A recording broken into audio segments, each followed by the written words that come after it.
डहाणू महावितरणाचे अभियंते करतायत तरी काय? 12 तास उलटूनही वीज गायब.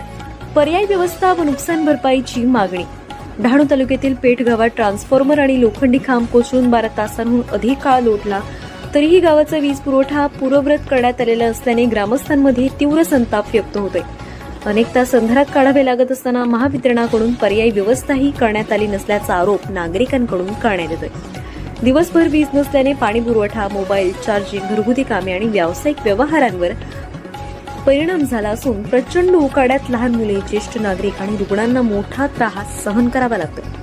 वेळेवर बिल भरा नाहीतर कारवाई अशी भूमिका घेणाऱ्या महावितरणाने सेवा पुरवठ्यात मात्र दुर्लक्ष केल्याची भावना ग्रामस्थांमध्ये असून तातडीने वीज पुरवठा सुरू करावा, पर्यायी व्यवस्था करावी आणि झालेल्या गैरसोयीबद्दल नुकसान भरपाई द्यावी अशी मागणी आता जोर धरू लागली.